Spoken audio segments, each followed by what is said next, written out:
ลักกี้ทรีก็ทำมาเลยทำบ้างวันนี้เรามาทำคลิปที่ทุกคนรอคอยเรามาทำถามมาอยากตอบพาร์ทที่อะไรวะพาร์ทที่8 6พาร์ทที่6นั่นแหละดูตามชื่อคลิปมันนั่นแหละก่อนอื่นเหมือนเดิมเราต้องเฉลยก่อนคนไม่ตอบมาเยอะมากว่าสมองแต่ประเด็นคือเช้งบอกว่ามันหายแล้วนะอาจจะเป็นคำตอบที่ถูกแต่ว่ามันยังไม่หายสิ่งที่แฟนเป็นแล้วหายแล้วอ่ะเดี๋ยวก่อนจะเฉลยอ่ะก็อุตส่าห์บอกแล้วว่าไม่ใช่ก็ยังแบบมีคนบอกว่าแฟนเคยมีปัญหาที่อวัยวะหนึ่งนั่นก็คือตึงหูคืออีแฟนตอนเด็กเป็นหูแบบหูเชื้อราแดกแล้วขนร่วงเลยนะมีช่วงหนึ่งกลายเป็นอีโลนซ่าอยากมีรูปมาโชว์มากแต่ว่าไม่รู้เดี๋ยวไปหาไปขุดหาไว้ก่อนไม่รู้ว่าได้ถ่ายไว้ไหมถ้ามีก็เดี๋ยวจะเอามาขึ้นอินเสิร์ตให้ Surprise motherfucker คือตอนเด็กแฟนมันมีพฤติกรรมที่เลวร้ายมากคือมันเอาหัวปักน้ำหูมันจะเปียกน้ำตลอดเวลามันก็เลยเป็นเชื้อราเว้ยส่วนคำถามสำหรับคลิปนี้จะมีอะไรบ้างไปดูอยากจะถามว่าสามารถตัดจบคลิปตอนนี้เลยได้ไหมก็ได้นะก็ลาไปก่อนจบกันแค่นี้ครับสวัสดีเจอกันโลกหน้าในวีแต่แบบว่าคนดูเนี่ยรอเรามาตั้งนานแล้วนะเขาบอกถามว่าตัดแล้วถ้าเราจบตอนนี้มันจะไม่ได้ถามคำถามดิกลับมาก่อนให้สิริดาวพี่แรงดาวว่าไงสิริจะว่าไงอ่ะฉันเป็นคนสุภาพไม่เคยด่าใครแรงจริงเหรอเอาพิมพ์เฉลยมาเองอีสัตว์ใจเย็นอ้วนนั่นสีริต้าอีสัตว์คนสุภาพพี่ร็อกชอบทริปเปิลเอ็กปะครับทริปเปิลเอ็กไม่รู้จักกันมาก็แบบว่ายุคแบบมาเวลไอรอนแมนอะไรอย่างเงี้ยเกิดไม่ทันไม่รู้จักอ่ะ Time to play the game ทริปเปิลเอ็กอยากให้พี่ร็อกถอดเสื้อรอข้อนี้มานานแล้วจัดไปน้องนี่ไงไม่ได้แดกหรอกพอดิฉันก็ยังได้นี่ไงไม่ได้แดกอยากให้เอานิ้วชี้ทั้งสองข้างเตะกันจากนั้นเอานิ้วนางเตะกับนิ้วกลางและนิ้วก้อยเตะกับนิ้วโป้งและเอามาจรดที่หน้าผากพร้อมกับก้มหน้าลงประมาณ45องศาลืมบอกไม่ต้องทำตามก็ได้นะครับว้ายอะไรขึ้นตรงหัววะขาโอ้โหอยากลองให้พี่เช้งกับพี่ร็อกเล่นแอปติ๊กต็อกค่ะ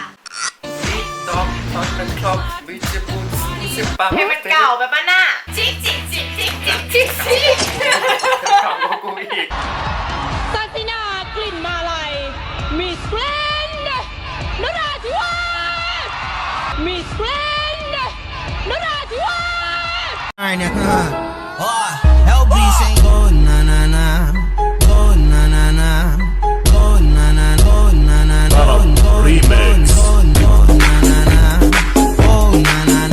พี่ร็อกกลัวพี่เช้งปะครับไม่กลัวน้องหลายคนแบบพ่อบ้านใจกล้าอะไรอย่างงี้ใช่ป่ะ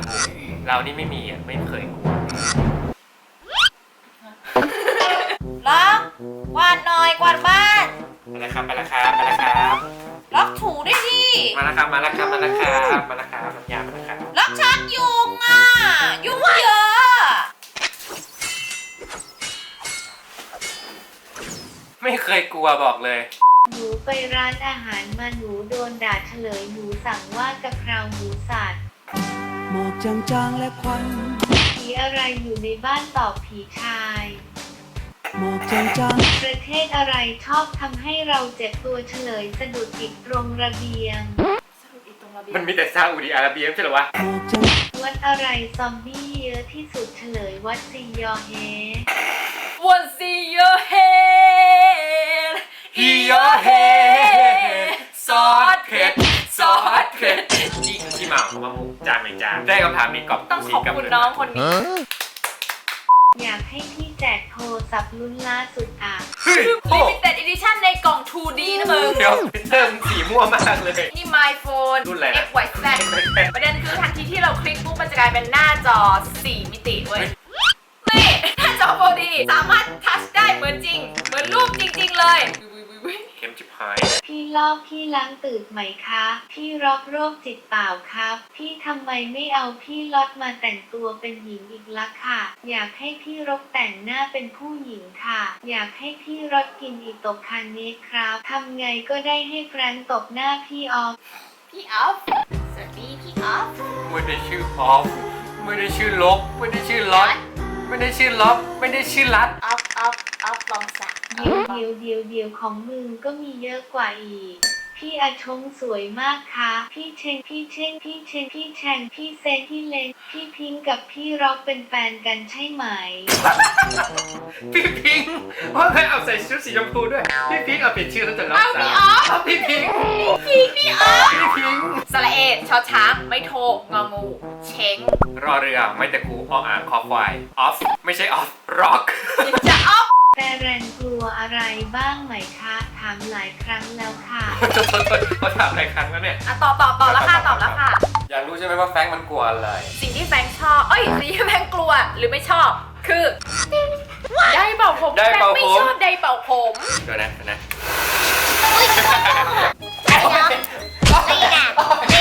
ไอกระสอบทรายนี่นะเดี๋ยวผมไม่ชอบ ทำไมกระทืบล็อกอ่ะ สู้นะเว้ย มันสู้กับใครอ่ะ สู้นี่นะ โกหกแรงว่าจะทิ้งดูแร้เก่งอยากรู้ว่าจะมีปฏิกิริยายังไง ปฏิกิริยายังไง ให้โกหกว่าจะเอามันไปทิ้งโอ้โหใจร้ายอ่ะ แล้วไม่ทำหรอก เราไม่อยากจะทำอย่างนั้นหรอก เรารักแฟรงค์ เรารักแฟรงค์มากเราคงทำอย่างนั้นไม่ได้ครับ ไปแล้วแฟรงค์ ไปไหนอะคะ ไม่ พี่ ไป ล็อก ทางนี้ไม่ได้ อยากเล่นบอลอ้อยหัวผม ไม่ โขก มาเล่นแล้ววันเนี้ย ผมต้องใส่ อะไรของมึง ผมต้องใส่เอี้ยมของผมก่อนนะคะ ใส่ เอี้ยมมินเนี่ยน ใส่เอี้ยมพร้อมออกไปอะคะพี่ล็อกก็จะไปไหนอะคะ คือแฟรงค์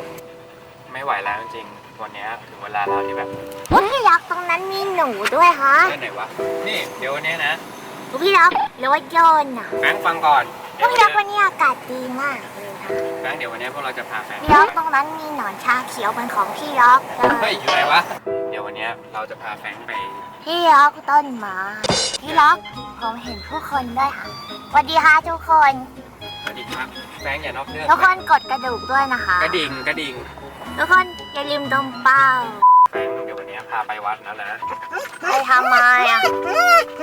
ต้องพาแฟรงค์ไปวัดแล้ว ฉันจะโดนเอาไปปล่อยวัดแล้วนะ เจ๊กับพี่เราไม่ไหวแล้วแฟรงค์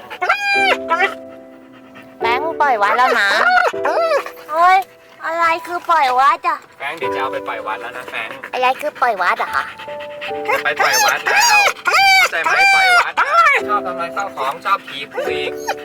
ปล่อยวัดแล้วแบงค์จะไม่มีคนตามใจไม่มีคนเล่นของเล่นไม่มีคนเล่นบอลเป็นเพื่อนแล้วนะ เนี่ยจะถึงวัดแล้วเนี่ย อยู่คนเดียวนะถึงวัดแล้วนะเนี่ยวัด แฟรงค์ ไปเดี๋ยวนะเมื่อกี้เหมือนเห็นหมาเจ้าถิ่นโน่นไปทำความรู้จักเขาด้วยนะบายบาย บ๊ายบายแฟรงค์ บายบายบายบายคนดูด้วยลาก่อย ไปแฟรงค์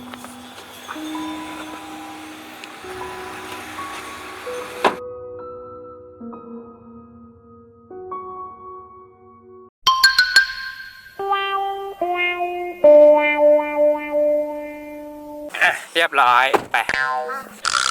นั่นไงหมามาปล่อยวัด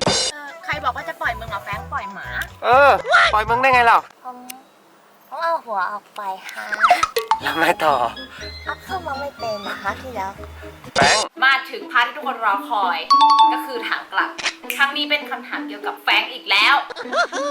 ให้ทายว่าเฮ้ยเดี๋ยวก่อนคำถามวันนี้มันไม่เหมือนปกติเราไม่มีช้อยแต่วันนี้มีช้อยเพราะว่ามันค่อนข้างจะยากน่าจะตอบยาก โอ้มีตัวเลือกให้ ทุก จัดไป คำถามคือแฟรงค์เนี่ยเคยมีวีรกรรมให้เช้งทำอะไรให้มันบางอย่างที่พีคมากๆวีรกรรมนั้นคืออะไร 1. ดึงขี้ที่คาตูดออกมาให้แฟรงค์ ใครจะไปทำอย่างนั้น 2. ถอนฟันน้ำนมให้แฟรงค์ ใครจะไปทำอย่างนั้น 3. ล้วงมือเข้าไปในคอมันเอากระจุกขนออกมาจากคอที่มันติดคออยู่ให้แฟรงค์ ใครจะไปทำอย่างนั้น ก็ตอบมาอย่าลืม ไอ้ฉันถามว่าอยากตอบ ถ ามมาได้เรื่อยๆนะเพิ่มเติมได้เรื่อยๆเพราะว่าเราก็ทยอยทำอยู่ตลอดอย่าลืมตอบคำถามเราด้วยนะมีช้อย1 2 3ง่ายขึ้นเยอะ ใครชอบคลิปนี้ก็อย่าลืม กดไลค์กดแชร์กดติดตามนะคะ กดกระดูกกระดิ่งด้วย แล้วเจอกันใหม่คลิปหน้า คลิปนี้เราไปก่อนบ๊ายบาย ว้าวเคยอ่านเจอคอมเมนต์ที่อันหนึ่งอะเป็นรูปพี่เท่งด้วยรู้ป่ะ พี่เท่งอะไรพี่ แต่ เท่ง หาคอมเมนต์นั้นไม่เจอแล้วอะเม้นว่าพี่เท่ง ทีเนี้ยคอมเมนต์แม่งจงใจพิมพ์ชื่อผิดกันเต็มเลยคราวเนี้ย ค่ะเนี่ย พี่ลู ห้าก มนะ ไม่เอาแล้วนะ พอแล้ว เสียใจ